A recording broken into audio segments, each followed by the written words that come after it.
In this demo, I will show you how you can quickly build and deploy App Connect Enterprise or App Connect Professional integration flows on the operator-based release of Cloud Pak for integration. To demonstrate, we have considered a typical scenario. The environment is Cloud Pak for integration 2020.2, or it could be a later, that is operator-based.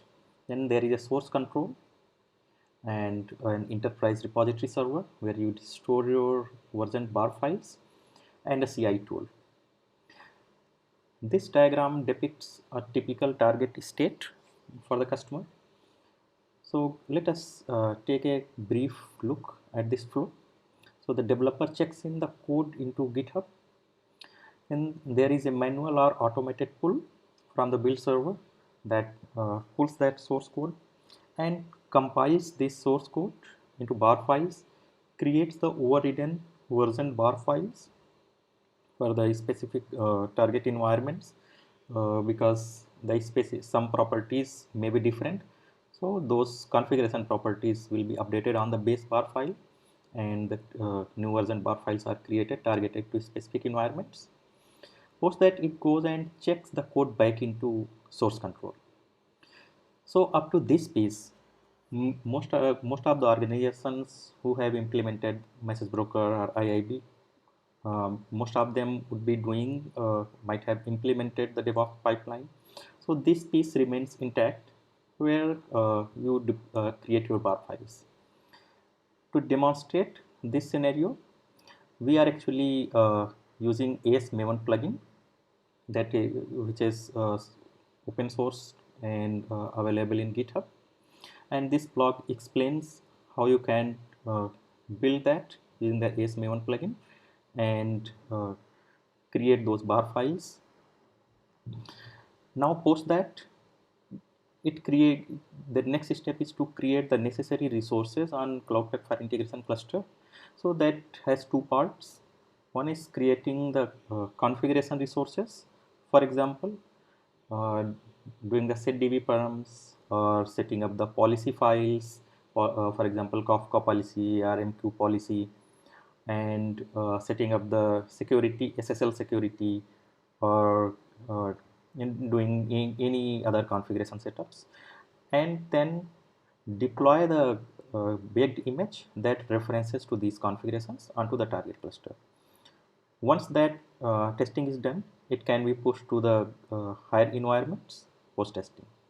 So this is a typical scenario that I am going to show in this case. This is my version 2020.2 Cloud Pak for integration, and this is my App Connect dashboard. Currently, there is nothing deployed. For this scenario, we have these three APIs: this publisher API, consumer API, and Kafka API's operator deployment. And there is one project, Kafka policy, that is referenced in these projects. So these have been checked in by the developer. Let us take a quick look at this publisher API.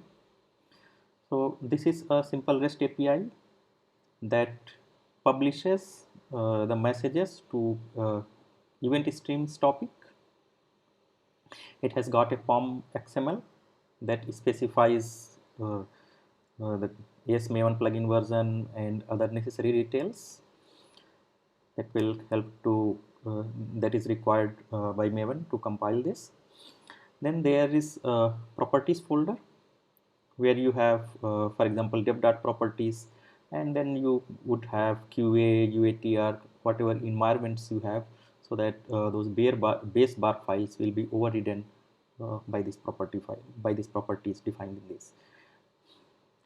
Then there is a build folder that is a Jenkins file that tells how to build this. So this pipeline is defined, which basically this step is to check out the source code, and this is to build with the Maven. That configuration is done. Similarly, consumer API is also defined, and it has the same structure. And let us take a quick look at the Kafka policy.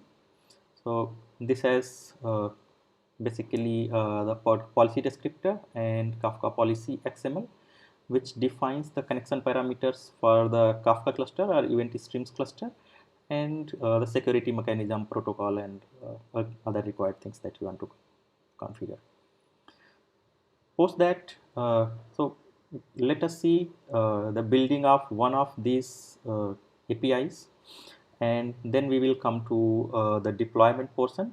So right now I am going to show you this part where developer already checked in the code, and now I have defined a Jenkins job for this source code to pull and create the bar file and check into the Nexus. So since I had already run few of the runs for this, so let us see here for the publisher API. Right now I have up to version 2.0. I changed the versioning sequence from here. So now 2.0, 2.1, and if you see here, now the next release candidate would be 2.2 that I can see in my POM file. So here it goes, 2.2 snapshot.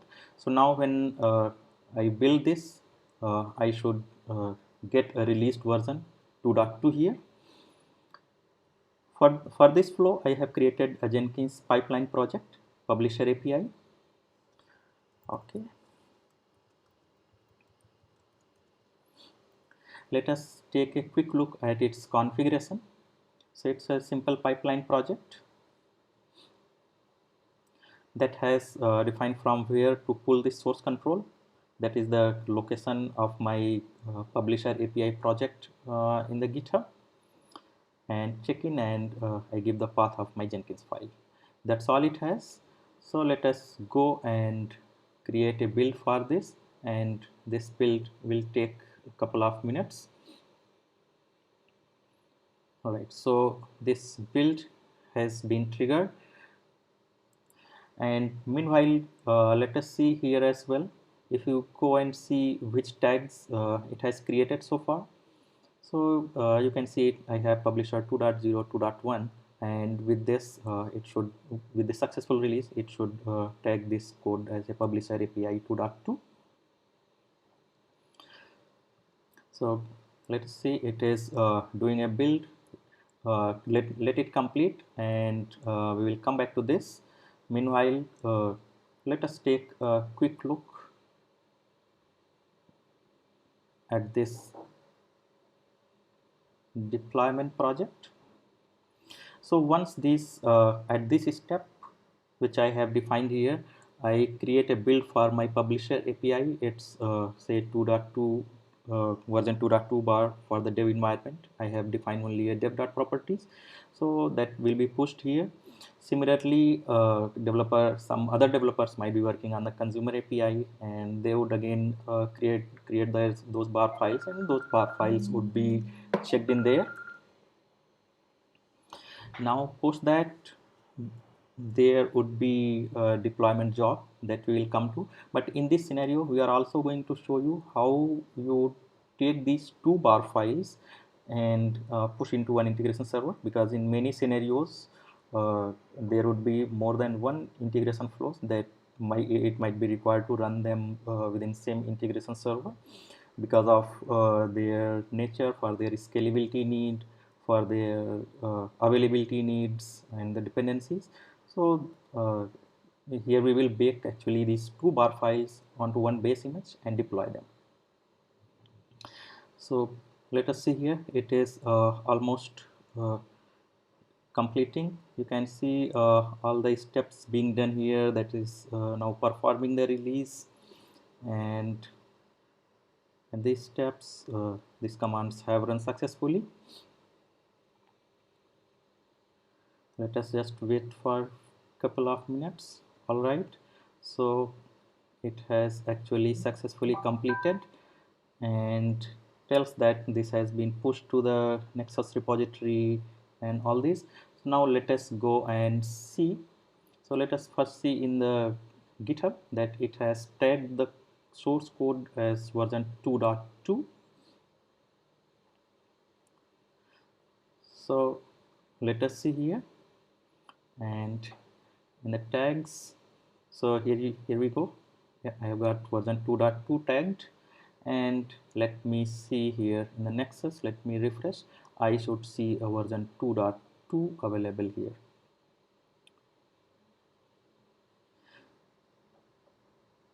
Okay, so now similarly the releases of other uh, consumer API would also be made.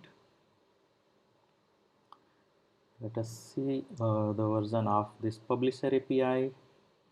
All right, so now I have got this version 2.2. So we are through with this step. Now let us see at the deployment. Now at this point, I want to create a deployment job that will take a specific version of the bar file of the publisher API and another specific version of the consumer API's bar file, and bake those bar files onto on the base image and create the necessary configurations. So let us now look at the deployment project that has got few components to look at.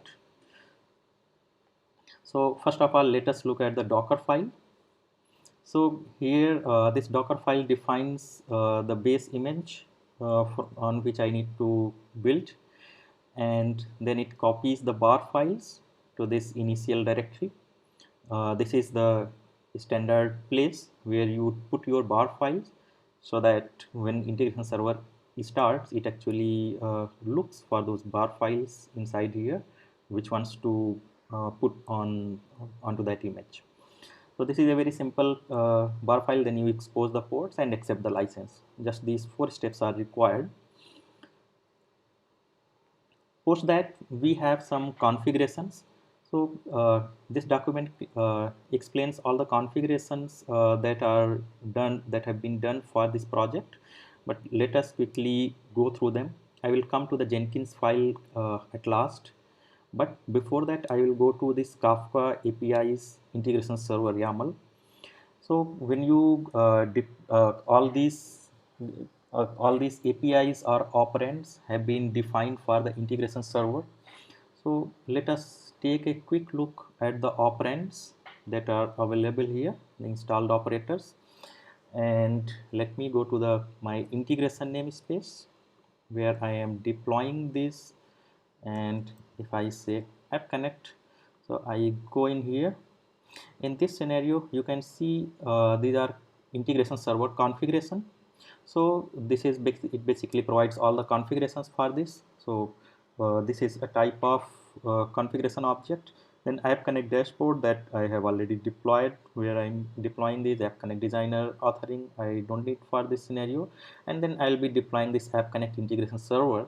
So basically for this, I'm going to use these 2 custom resources, one API Connect integration server and one integration server configuration.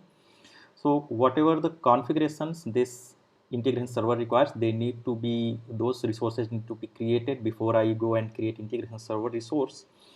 And I would reference these configurations in the integration server. And these configurations are basically all those that you used to do in the integration server config YAML or any policy projects or and so on. So we will see in case of connecting to Kafka from App Connect Enterprise which all configurations we need.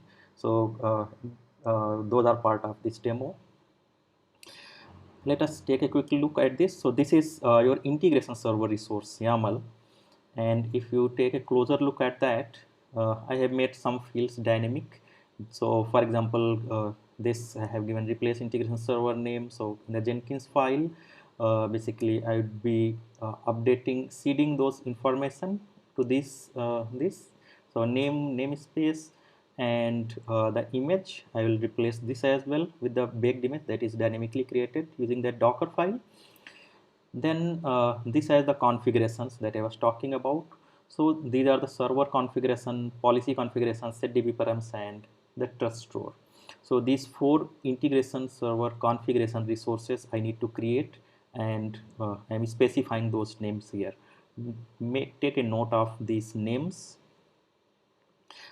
So now let us go and see the configuration resources.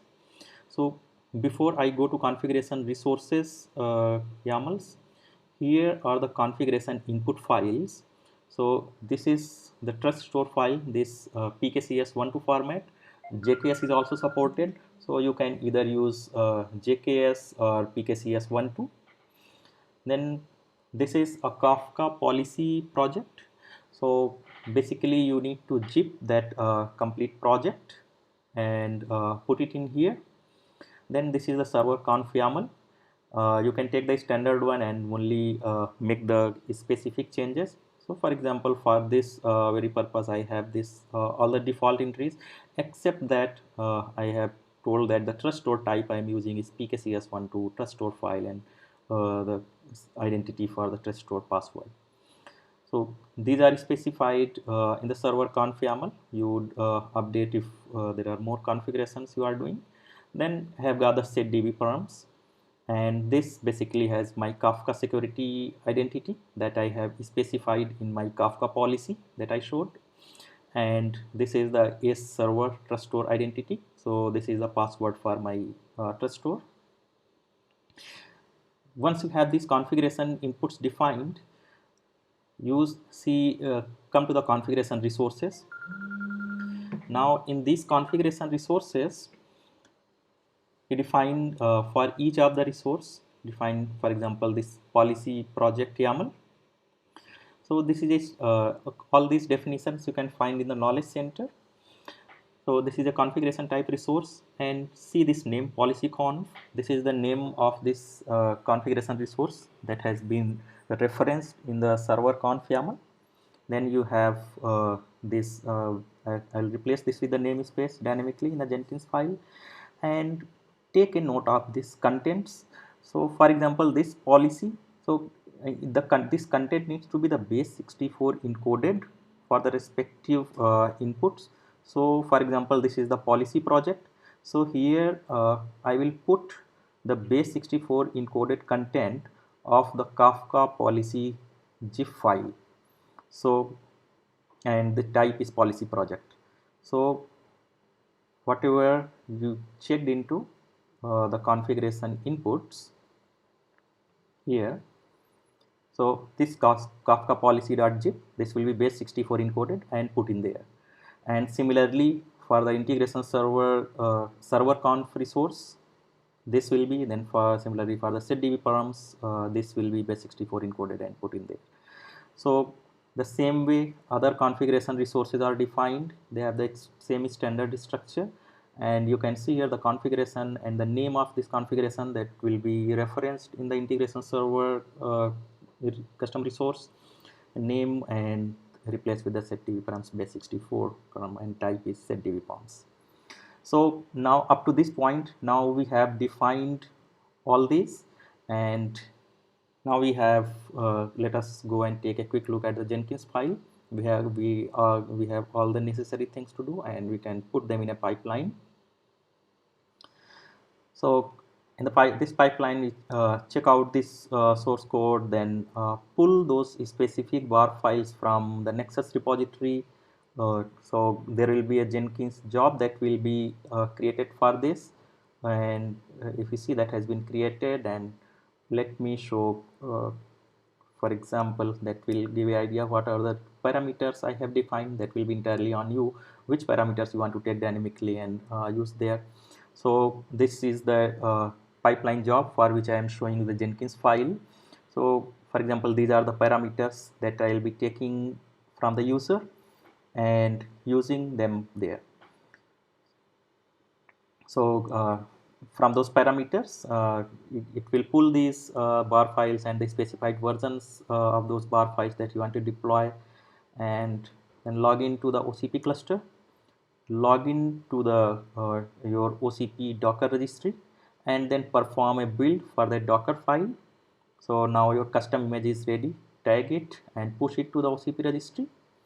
Once that is done, then here you come to do that task to take those configuration inputs, base 64 encode their content, and then seed them into the respective configuration resources. So here I am converting them to base64 and putting into, for brevity I have put them as the separate statement, so they are readable and easily understandable. So take it in setDB pumps and seed these values, replace the namespace that I had put in the dummy value there, then replace this with this configuration in this configuration resource setDB pumps YAML, and save them in a temp file I'm saving. You could replace at the same file itself and create, but just for the readability purpose I am creating those temp files for those resources. Once you have these YAMLs for these integration resources available, now you see if it is installed, if it is a first install, you can directly go and do OC apply. So now you can see you are creating these custom resources as a in the standard way. And if it is installed, we do OC apply for these custom resources. So make sure that you first create the custom resources, and at last you create the integration server resource. But first you create integration server configuration resources. And if it is an upgrade, then I would do a replace. So this will do a rolling update, and then post that you do the cleanup. So that's all what it is. And now let us see how to do that. So this project, let me show you quickly the configuration. So there is nothing but only these parameters defined that I want to take as a user input, and then the source control that I am for my this Kafka project, and the path of my Jenkins file there. So let us now run this job. So now I want to do an install. This is my external registry URL. I want to do an install. This is because this is not existing in the namespace. The image pool secret for my Docker registry. Then the publisher API say I want to deploy version 2.2. Consumer API I want to deploy version 2.1. Then my OCP API URL, my user credential, and what the image name I want to do, and what will be the tag of my image. So say for example 2.1, and what will be my the integration server name, and now say build. So let us quickly look at the build steps that it is performing. So it has pulled these bar files from the Nexus, all right, it logged into, and now the OCP cluster, now it is building this Docker file. So I have already run it multiple times, so there are many layers created. It only added those bar files, and you can see then it created that setDB params conf es set p12 my trust store policy configuration, server configuration, and created the integration server configuration. And that's all what it did, and it will take a little for them to here to appear complete. But in the meanwhile, you can go and see the status of these integration resources. It has deployed, but currently it's under process. So let me show you. I am already in the integration namespace. I can go and see what are the integration server resources available here. So this is being deployed currently in pending state. You can go and see the status using all the standard OCP commands. So OCP describe integration server, and this is my Kafka server. So it will tell me at what state it is currently. So it is currently waiting for common services to be made available. It will change the state to the deployment being available once it has found the common services. It already had passed few states previous to before coming to common services, waiting on the common services. Now it is waiting on the integration server register tracing job to complete, because I have enabled tracing. If you noticed in the integration server conf YAML file, and note that now it is waiting for integration server deployment to be available. So now let me go and check the deployments that are being pushed with this Kafka server name. All right, so it is now available. I can get OC get pods, and let me grep for Kafka server. Well, so this is running now. It has been 38 seconds. Let me do a refresh here.